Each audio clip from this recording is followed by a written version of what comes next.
Enjoy.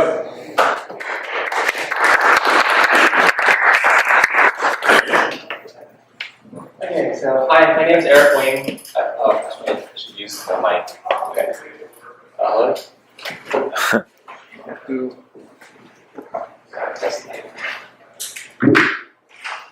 Hello, testing? Okay. Okay. Hi, my name is Eric Wayne. I'm going to be talking about the library, IUP, or YUP today. I learned last year at this workshop that it's pronounced YUP. Well, it has side hard, so sorry in advance for mispronouncing it.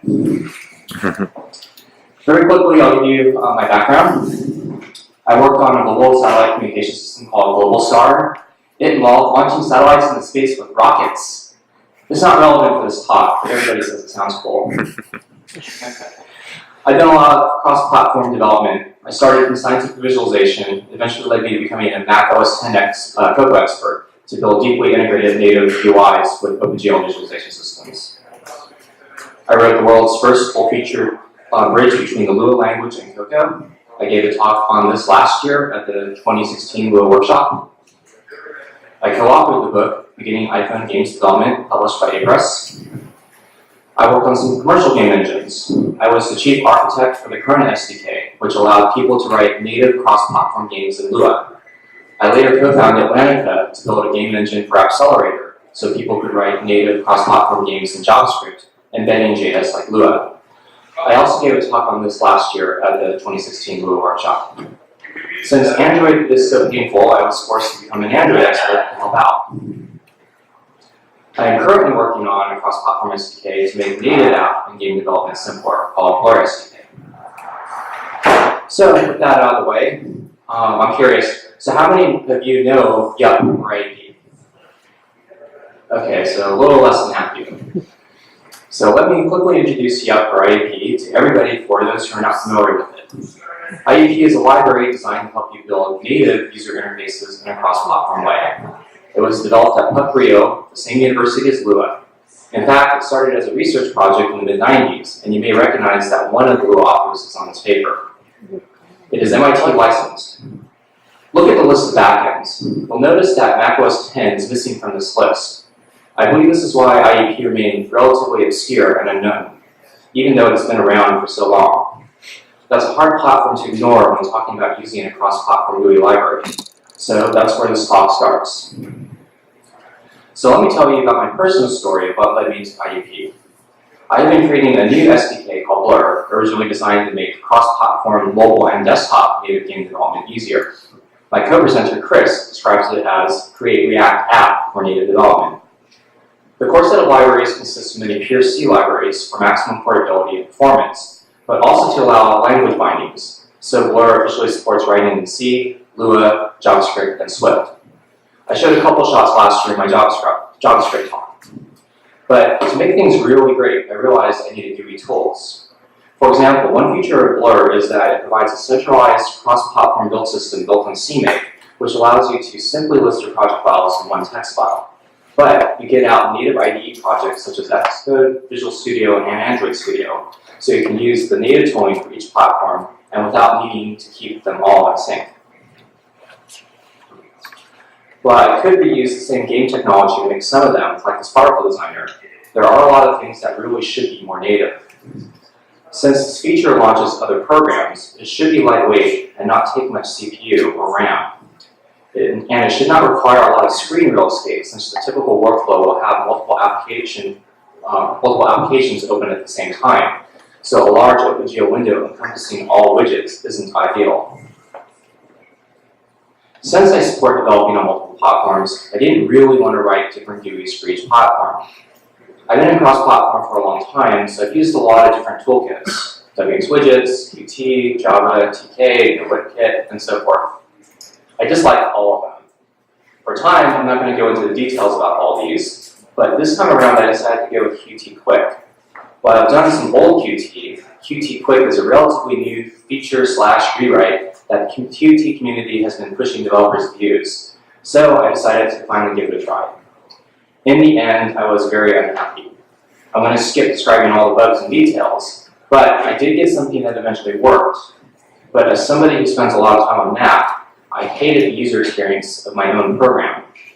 My program, in the grand scheme of things, is very simple, not much more complicated than Hello World or Calculator. But why does my app eat up so much more RAM?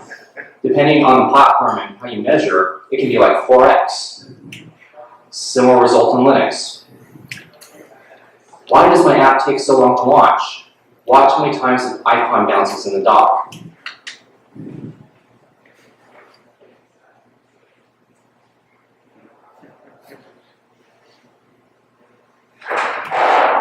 Compare this with native.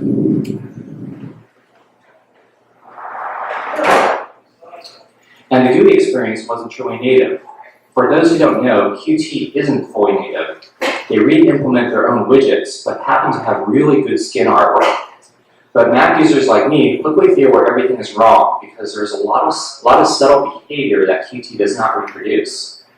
And I don't want to pick on Qt too much here because most other toolkits are far worse. But I had a working program. I was unhappy that it was good enough. Then one day I needed to add Raspberry Pi support. And at the time, Qt Click on Pi could not support this due to the way it uses OpenGL for rendering its non-native widgets. And even if I could, RAM is really tight on the Pi, and I was already complaining it took too much RAM. Furthermore, the default windowing kit on Raspbian is GDK-based, not Qt-based, so that would make it even worse. So Raspberry Pi was the straw that broke the camel's back for me. But what was I going to do? I still didn't want to write different apps for each platform, but I really needed something truly native. It would not only solve my Raspberry Pi problem, but also the user experience problem that was causing me to hate using my own app. Oh yeah, there's IUP. IUP is cross-platform and truly native. The reason I skipped it is because it didn't have Mac support. But I'm an experienced Cocoa developer. I know how to fix this. I started counting how much time I've wasted over the years trying to work around the lack of a good native cross-platform library. The world really needs this, but nobody wants to build it because it's hard. But I have the skills to do this. It's time to fix this. So, as I already gave away in my previous clips, I already rewrote my tool on IUP and started writing the Mac Cocoa backend. Because I really hammered the native UI thing, I need to demonstrate why native UI matters. I already mentioned RAM performance, but usability conventions are important too. Each platform has their set of conventions and features that users come to expect. And if your app doesn't behave like every other app on the platform, people notice and become unhappy like me. If I wanted my Mac to behave like Linux or Windows, I wouldn't use a Mac, and vice versa. So let me quickly show you some interesting Mac features that non-native cross-platform GUI libraries frequently miss. All Cocoa text views have the ability to select discontinuous blocks of text, even vertically. First, I select all the vertical numbers and cut and paste them. Then I select discontinuous words and cut and paste them.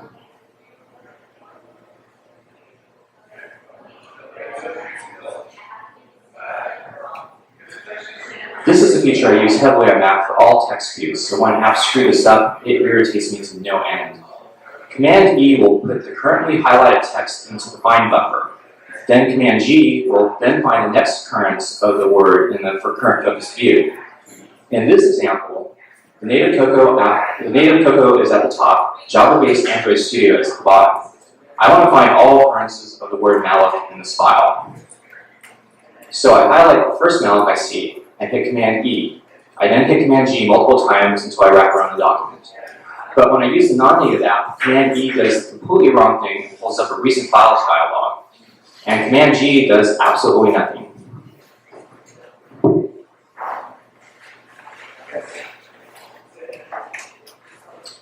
Macs have a ton of features packed into the menus, and Apple's built-in behaviors and UI guidelines result in apps supporting the same features in every app. They also have something called services, which can talk to other apps. Here, I want to capitalize my words. Notice that the native app on the left has a conventionally packed menu, while the app on the right is missing those things.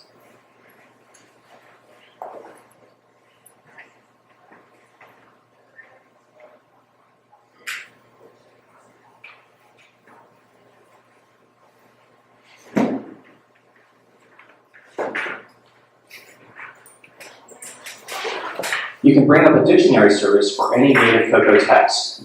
Notice again how it fails to work on the right.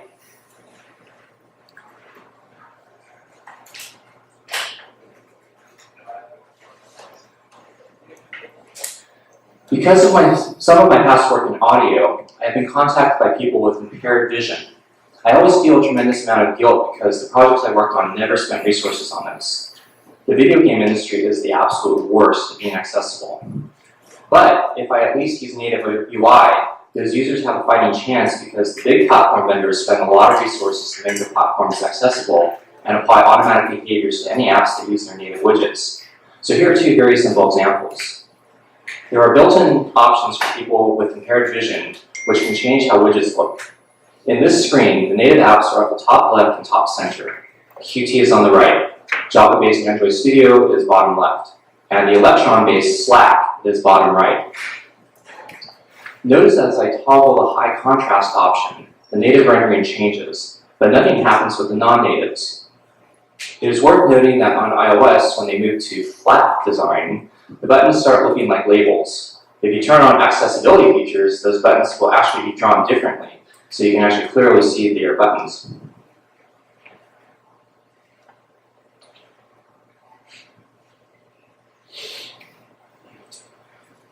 Here, I want to use speech recognition for text entry. Native is on the left, Qt is on the right. Hello, world.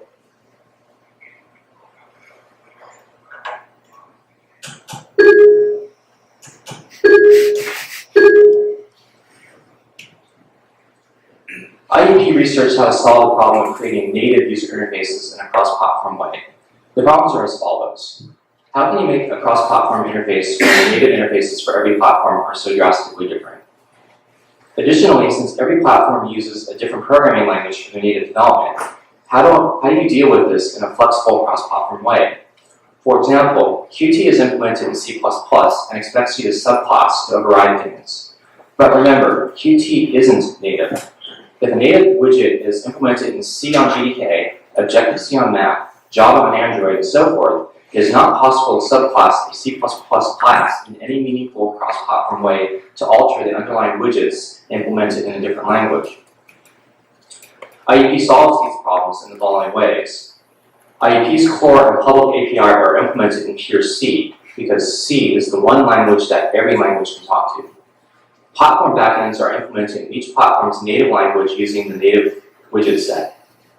IUP does not employ language subclassing since it can't be expected to work across all the platforms. Instead, IUP uses attributes to set properties. The advantages of that are they can scale to cover entire native API features. It does not require breaking and changing the API. Unsupported properties on platforms can simply ignore the feature request. And it makes IUP simple to use. IUP also recognized that not everybody wants to write in C, so the API was designed with language bindings in mind. Since this is PUC-Rio, Lua bindings get first-class support.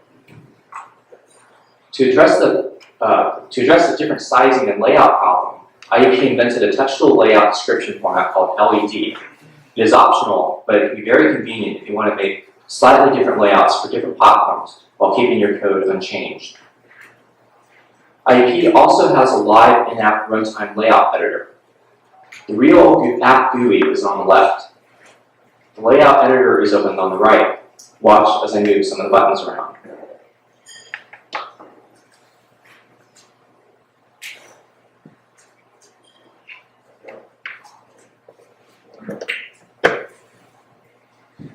We won't be focusing on these in this talk, but just so you're aware, IUP has accessory libraries. IUP CD, or Canvas Draw, provides access to native 2D drawing APIs in a cross-platform way. Then on top of IUP CD, there are a bunch of other libraries that create custom cross-platform non-native widgets, sort of like Qt. Finally, let's talk about the Cocoa backend for IUP. Just so everybody's on the same page. Cocoa is the name of the framework you write native Mac applications in. It provides widgets like text, buttons, and windows. Objective-C is the native programming language you write Cocoa applications in. It is a 100% pure superset of C. Objective-C adds an object system and powerful runtime inspired by Smalltalk. So the Cocoa backend for IUP was implemented in Objective-C. For the most part, the Mac Cocoa implementation is pretty straightforward and matches well with the Windows and GDK backends. IUP Cocoa isn't finished yet, but sometimes when I say that, people assume the worst and think nothing is implemented. It's actually further along than most people think. I just started shipping my Mac IUP version of lower gen project. So here are some screenshots of things that have been implemented to various degrees. Top left is Windows, top right is GDK, bottom is Mac. In this, we have a basic dialog with labels and buttons. Somebody specifically asked me if Unicode and complex text layout worked. For example, does the word peace in Arabic get displayed correctly and in the correct right to left order? The answer appears to be yes. This is input text, progress bar, tree, calendar, file dialogues, canvas. Of course, not everything is rosy and perfect. I want to highlight a few of the more interesting differences. Currently in IUP, you're expected to have complete control over the event loop. There is a function called IUP main loop, which basically is a while loop that keeps pumping the event loop until the app quits. On Mac, you can't really do this. Apple expects you to call a method which starts Apple's event loop, and Apple wants complete control of the loop. Some game devs in the audience may know APIs to get around this, but there are a whole bunch of things in Apple's frameworks that assume the proper event loop and break when it's not used. So you can't do this. We'll come back to this topic later because you'll see a similar event loop problem appear 3 more times in this talk. Other desktop environments like Windows use per window menus, but Mac doesn't have this. Instead, there is a single global application menu. After a lot of experimentation, I decided the best way to go was ignore the per dialog IUP set attribute and Shanghai the IUP set global API for this purpose. Unfortunately, this means the user needs to add a new case to opt into the Mac application menu. But to help make things easier, I make IUP provide a default menu pre-populated with all the normal stuff. The backend will automatically merge added menu items with ones that are in the default, which avoids duplicate entries and allows overriding default behaviors. I should mention that Cocoa was originally invented in the mid-late 80s at Next, Steve Jobs' next company after Apple. The joint effort between Next and Sun Microsystems tried to push it as a cross-platform environment called OpenStep. That didn't get much traction, but there was another implementation called GNU-Step, which still survives today. Somebody already forked my IUP Cocoa branch and modified it to work on GNU-Step in Linux. So that's IUP Cocoa. But it's 2017, not 2004. The world shifted to mobile. 270 million PCs shipped in 2016, compared with 1.5 billion smartphones. And PC sales are on the decline. Google is switching to mobile-first indexing. Mobile game revenues are now larger than PC and consoles. So, to be really useful in today's world, we also need to talk about IUP for mobile.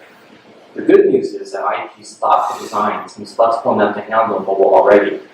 For example, attributes already avoided APIs from getting deeply entrenched with desktop-only things. So yes, we can do this, but it just requires some careful thought about how things should map and work on mobile. So let's go through one of these thought exercises.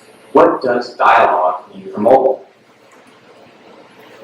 On mobile, we don't really have space for multiple windows.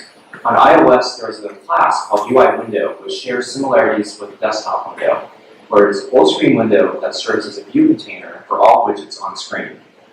A naive mapping will suggest we map this as dialog, but the problem is multiple dialogs. The UI window by itself isn't particularly useful without more complicated user interfaces to manage multiple UI windows. Safari is an example of this. You can see that Apple has designed a special custom user interface to let users select between multiple windows. Most apps don't do this because this is actually not a common case on mobile, and this UI is kind of complicated. The more common navigation element on mobile is not arbitrarily selecting between windows, but drilling down and back through a stack of views. We start on a first screen and select an option which pushes a new view. We continue drilling down until we are done, and then pop our way back out in the stack. This is true on both iOS and Android. So my proposal for dialog, at least as the common default, is to map to this kind of navigation structure. On iOS, we use UI navigation drawer, and on Android, we use an activity. Every time we create and show a new dialog, it pushes into the navigation stack. Since we are leveraging native OS widgets and paradigms for this, users are presented the common UI they're used to and know they can navigate back. On iOS, navigation drawer gives you the back button on the nav bar, and on Android, users know to use the back button. So let's implement it and put everything together to see how a singular IUP program can be made to work naturally for all platforms. This is a simple IUP program written in Swift. Sorry, I should have rewrote this in Lua, but I ran out of time. You don't need to understand this code, but this program creates a dialog containing a button. When you press the button, it creates a new dialog with the button, and so forth. So here's a program running on Ubuntu Linux.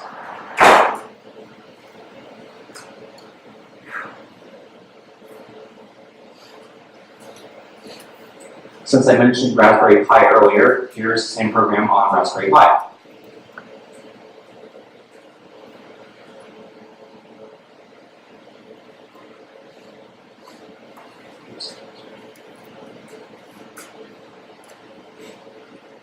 Widgets.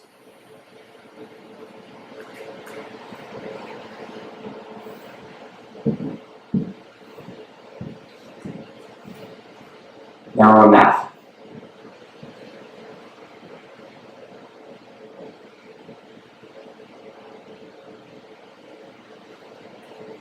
Now let's do iOS. We're mapping dialog to use UI navigation drawer and UI view controllers under the hood.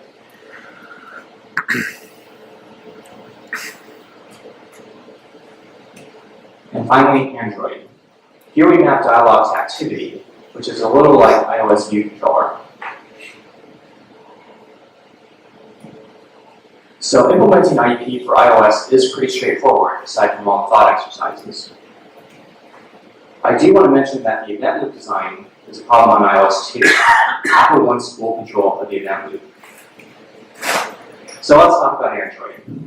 For developers who haven't done any Android development, there's a lot of assumptions, myths, and misconceptions about what you can do and how things work. So I'm going to dispel them right now. All Android apps must be written using the Android SDK, which is in Java. You cannot escape this. Android's GUI's APIs are completely in Java.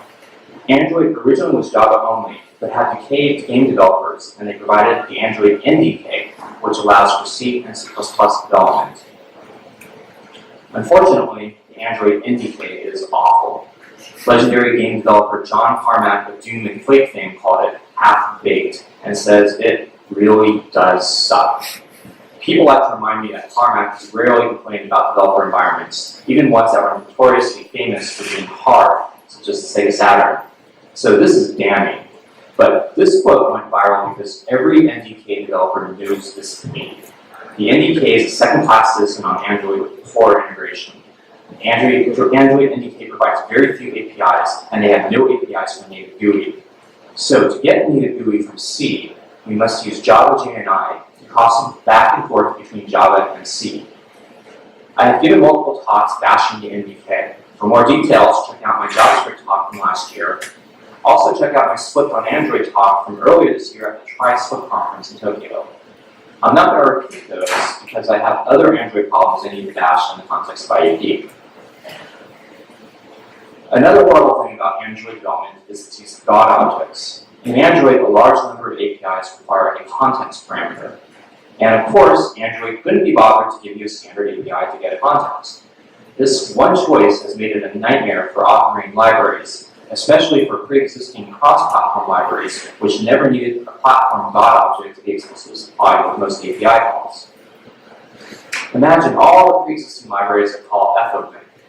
You must change every instance of this call to an Android replacement.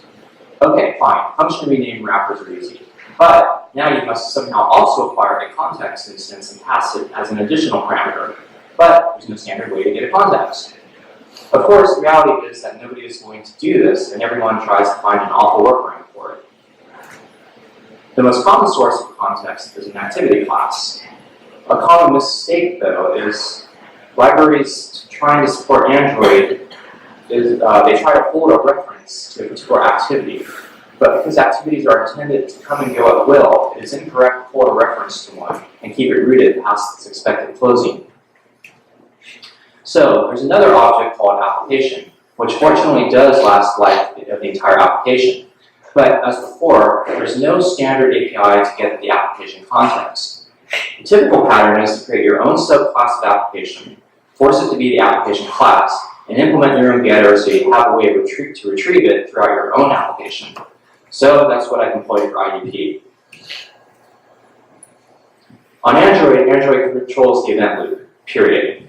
You must never block the event loop. You cannot manually pump the event loop. Also note there is no int main because we are in Java, not C. A big but common mistake to work around the event loop design is by putting the NDK in a background thread. It's a mistake because Android GUI APIs must be called on the main UI thread. I've been through this with multiple companies across different products and compared notes with other experienced Android developers, and this always ends in tears when you extend beyond your original base case. Google made it worse because they have an example called native activity, which does this. It steers so many people in the wrong direction, it's a disgrace. I don't have time to go into detail of all the problems this causes, but at a high level, you now end up blocking everything for safety, which ultimately kills performance. You can no longer just directly call a system API because you must redirect everything to happen on the correct thread. Users now must understand the threading models of their app, the framework, and the OS. So implementation is leaked into everything. And time again, I've seen race condition bugs happen during application lifecycle events like backgrounding, resuming, and quit, which is hard enough to get right, even in single thread. So, IUP Android is unapologetically designed to be on the main UI thread. But there is one more major platform to talk about, the web browser. For the past few years, web developers have been trying to make native apps, and unfortunately, they're bringing their bloat and bad ideas about the DOM into our native environments. So this is my revenge. Turnabout is fair play. Let's build a web backend for IUP so we native developers can go in the other direction and build web apps with all our bloat and bad ideas. Ha!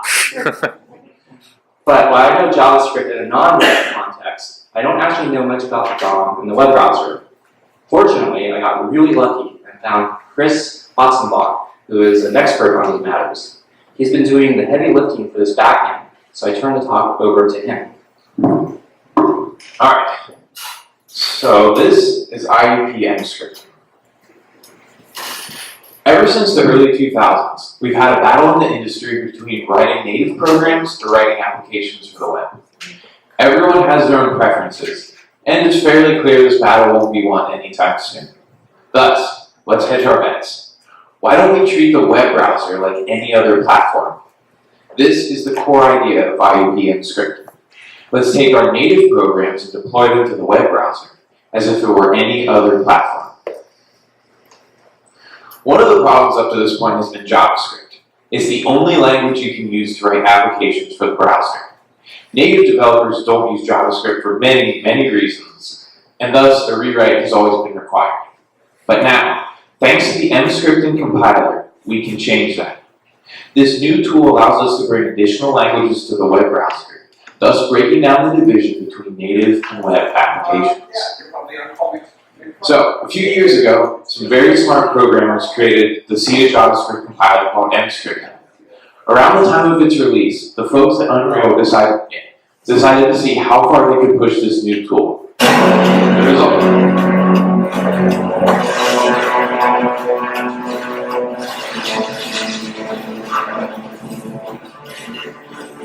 The result, as you can see, is the Unreal Engine running at an acceptable frame rate inside a web browser.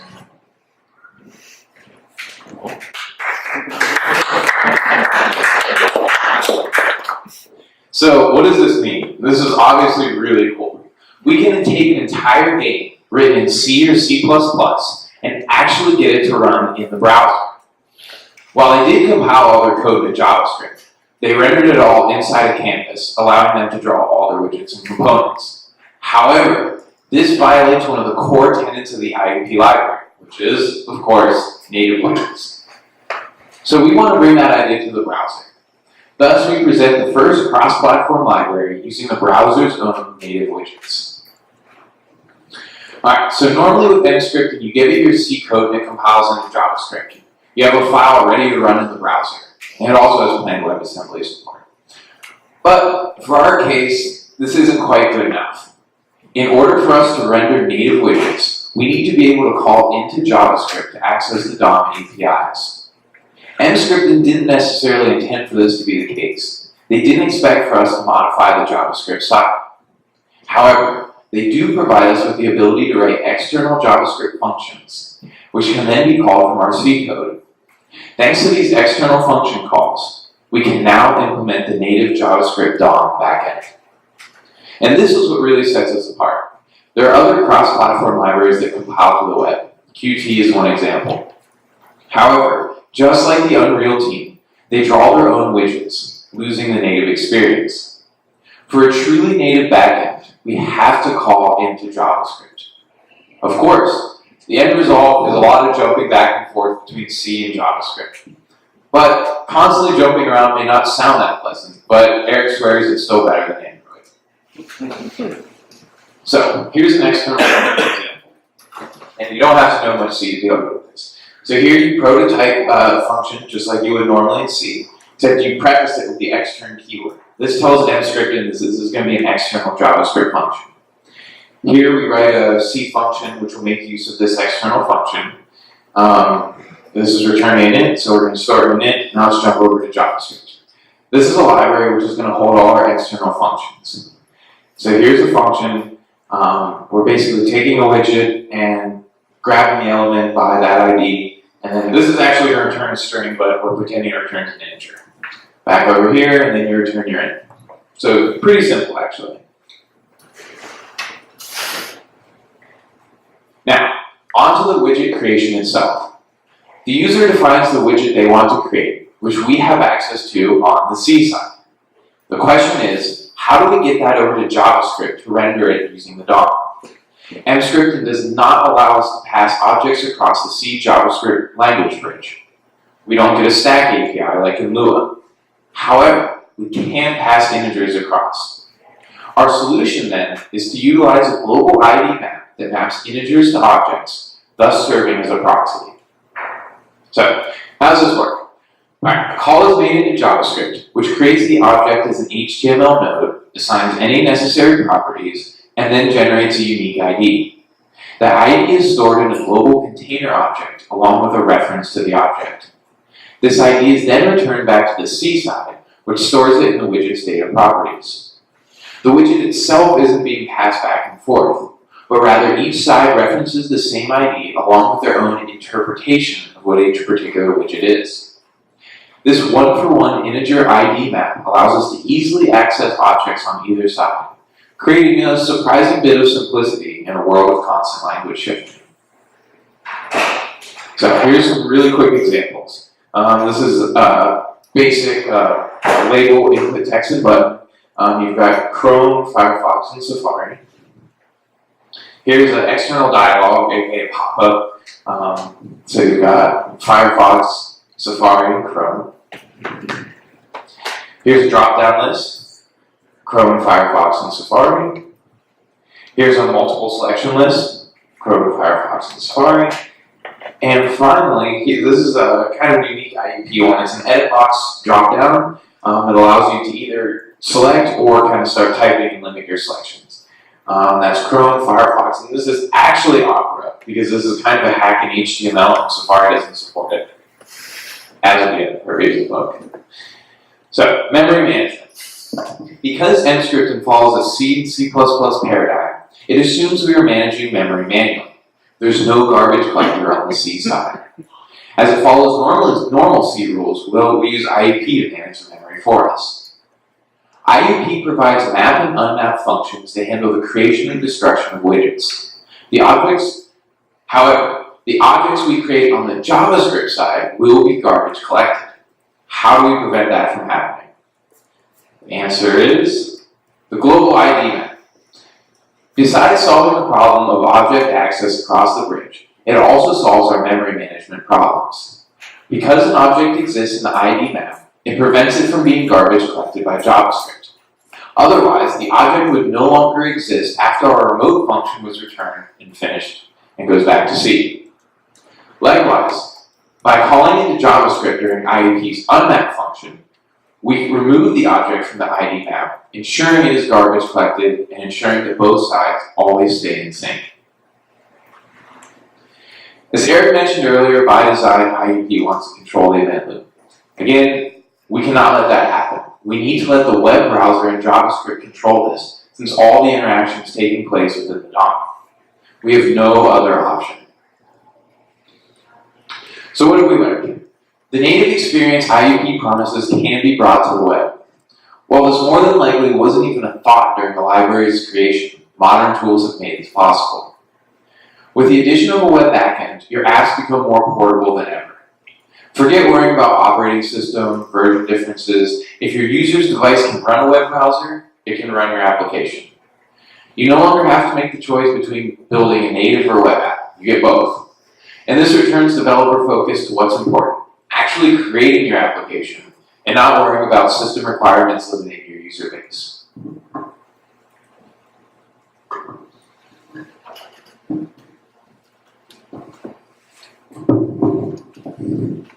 Okay, so finally, let's bring all the implementations together. A few changes will be needed. The rules are, legacy code must continue to work as before, but we are allowed to add and change things as long as we don't break existing stuff. Existing platforms must also be updated to work with the new changes. So we mentioned the event loop 4 times. This is the old way you start an IUP application. The IUP main loop is a blocking function that can be imagined as an infinite while loop that manually pumps the platform's native event loop until the application is finished. That design won't work anymore. So the key idea is, instead of forcing the new platforms to behave like the old, we can make the old behave like the new and make everything cross-platform again. So the old way is on the left and the new way is on the right. First, notice we add 2 callback functions. The entry point callback is required, and the function is now our designated starting point for where user adds their code. The new int main should be used as you see here and not changed. The second callback is now the designated callback for when the program is quitting. User code gets moved into the IUP entry point function, and IUP close gets moved into the exit callback. Now we'll step through the code on each platform to see why this works. On Cocoa platforms, IUP main loop starts the native event loop. Behind the scenes, we also make sure to call IUP entry point, which is now the place where IUP user code starts. Also note, depending on various factors, IUP main loop may never return. For example, on iOS, apps don't ever really quit. They stay active until the process just gets killed. On Android, there is no int main since everything starts in Java. Also remember, we must never block the event loop on Android since we do not control it. So internally, we make our Android startup routine in Java call IUP entry point directly. If for some reason you need to change the startup function, you can override the default in the Android manifest.xml, which is an XML file that contains configuration information that every Android app has. With Emscripten, we don't have control over the event loop, and we must never block the event loop. So, IUP main loop must return immediately and cannot block. In our IUP main loop implementation, we call the IUP entry point callback to run the user's code. That runs and returns immediately, and the code flow continues.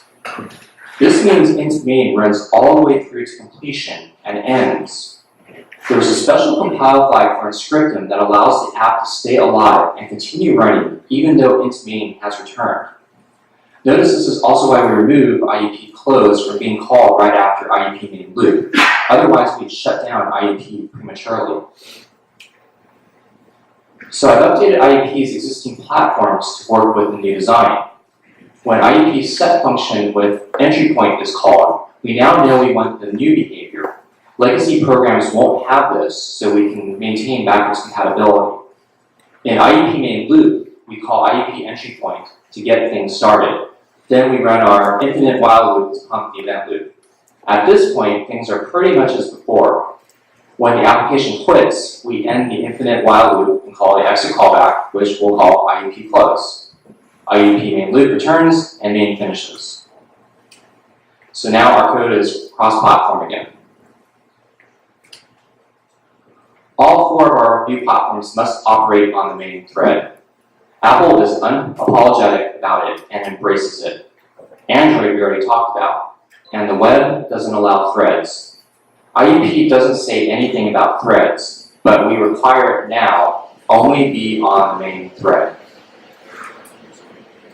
So we're at the finale. Let's bring everything together. For native development, the big question I'm asked is, how far can I take it? Usually developers have code that is mostly cross-platform, but then needs to reach beyond and do some very native and platform-specific things. This usually breaks down into 2 sub-questions. Can I use custom or platform-specific code in my IUP app? So things like accelerometer, GPS, or random custom libraries. The answer is yes. And here's a silly example, finally with Lua. Last year, I showed a Lua Coco demo of a Swedish chef translator app that uses LPEG. So let's raise the bar this year. I ported it to IUP to use across all our platforms. It is one common GUI in IUP, but each platform has a completely different way to access a native speech synthesizer. So, Windows. Welkom hier to the wonderful world of the Swedish chef. Or. Linux. Welkom hier to the wonderful world of the Swedish chef. Or. Mac. Welkom hier to the wonderful world of the backend speech synthesizer. Or. iOS. Welkom hier to the wonderful world of the iOS speech synthesizer. Or. Android. Welkom here to the wonderful world of the Android text-to-speech. Or. And yes, even the web browser. Welkom hier to the wonderful world of the web browser. Bork. This one is really crazy. We start with all our C code, including IUP, the Lua VM, and LPEG, and compile it to JavaScript using Emscripten. We load all that JavaScript in a web browser. We run a Lua script inside that JS compiled Lua VM, which is inside the JS web browser VM. And we poke holes out of our C code to call directly into the web APIs in JavaScript for speech and GUI. The second question is, can I integrate my own custom or native views with IUP? These may be things like map views, video players, PDFs, or even augmented reality views. The answer is also yes. And that's exactly how we wrote IUP in the first place.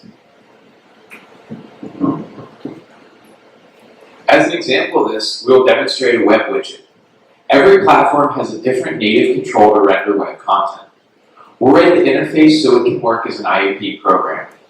The web widget is also a convenient widget of last resort, since web widgets have so much functionality baked into them now. So here we are, Windows,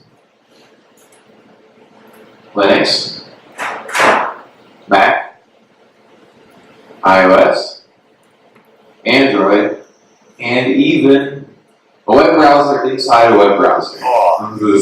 So inception. So anyway, let's do a quick demo of the web browser. Pardon me, want to switch our control here. Alright, cool. Alright, so okay, address loaded up. This is the Blur SDK website. Let's go check out some videos there it's got on here. And check out this Raspberry Pi. So there you are. A YouTube video from a website playing in a web browser within a web browser.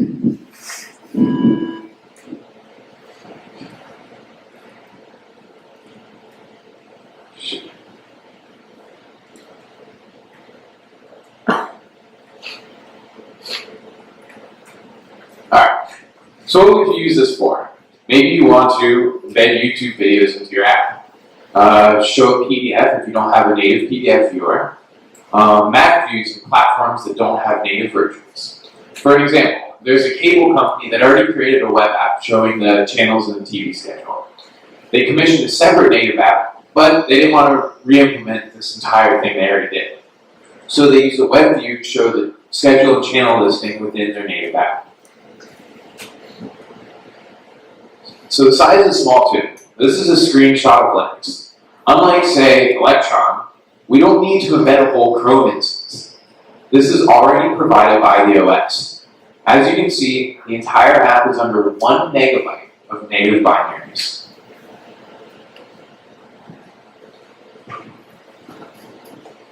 So all those source repositories can be found on GitHub.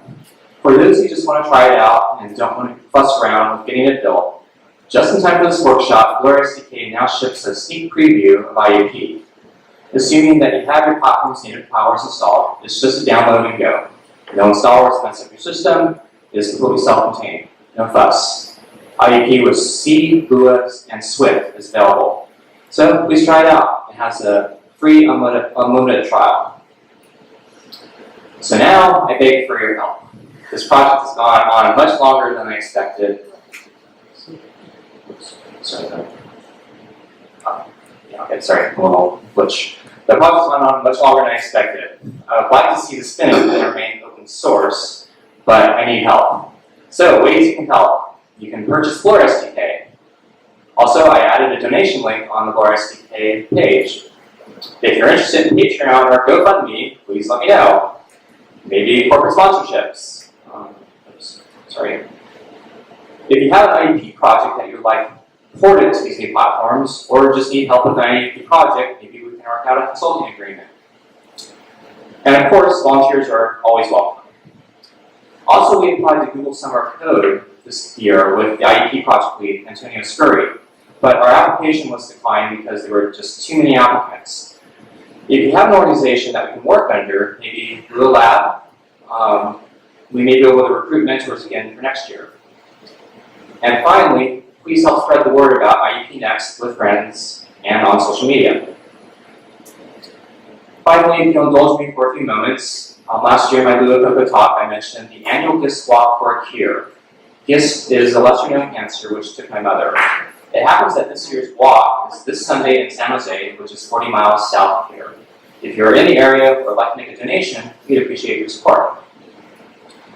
And finally, last year I mentioned my friend and former co-founder, Carlos Caza, passed away. The Lua community knew him as the co-founder of the Corona SDK. Also, many people have used products to help create, such as Adobe Illustrator and Macromedia Flash. I was working on a little tribute in his memory, but I had not finished in time for last year's workshop. But I've since finished it and would like to share it. In some sense, this was a bucket list of things we wanted to achieve together, but time ran out. For example, he was an expert at splines. We wanted to do a spline project together, but it could never get a high enough priority.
Thank you very much.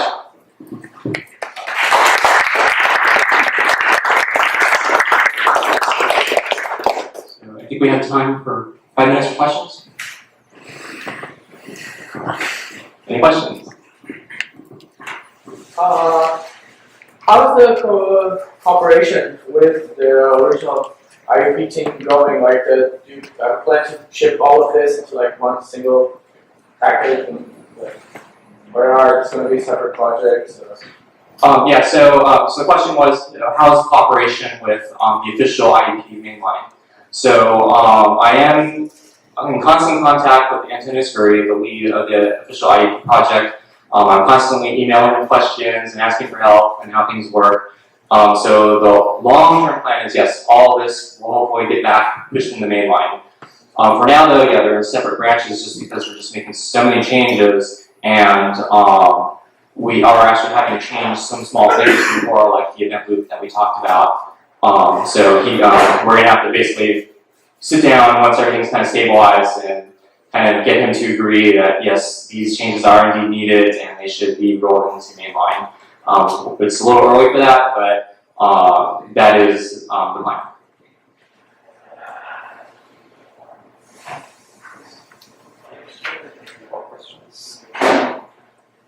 I was wondering if some of the drawing and non-native widget parts of IUP that you mentioned earlier in the talk, whether those also work on the new platforms. Yes, so those are hopefully so I haven't gotten to that point yet, but hopefully those are, sorry, to repeat the question for the camera. The question is about the non-native widgets using the IUP CD canvas draw library. Can we get the custom non-native widgets using the accessory libraries to work on all the new platforms? And so the answer is probably yes. So, and in fact, those are probably the easiest because the only requirement is that we completely implement the canvas for each of the new platforms. And so once we get the canvas in there, now it's just a standard 2D drawing, so it should just work. But for me, it's been sort of one of the lower priorities because my emphasis has been native widgets. And so going back to non-native widgets is sort of, well, that's why I left all these other GUI kits in the first place. But we understand that there are custom native widgets that are actually useful, particularly like in 3D, like site visualization. Like one of the things we frequently had to do is we had to create like a little virtual trackball so you could manipulate things in complete complete 3D space. And so you don't have like a native GUI widget that can really manipulate things in 3D. More questions? Thank you.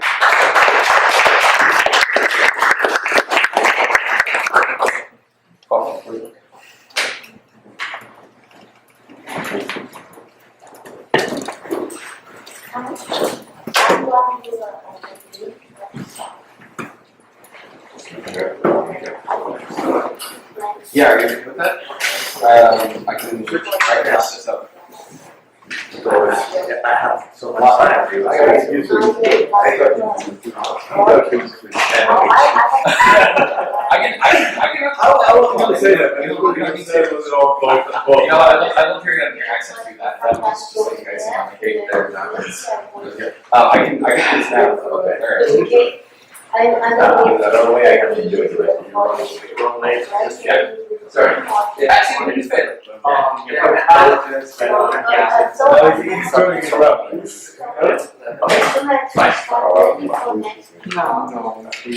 Okay, awesome.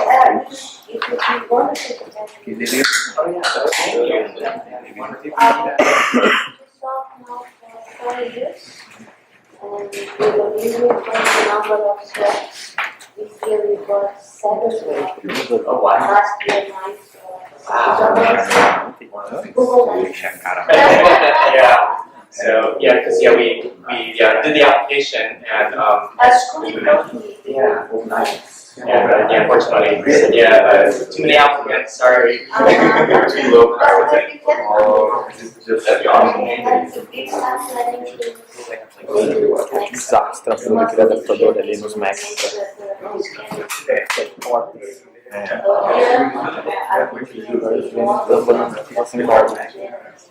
Okay.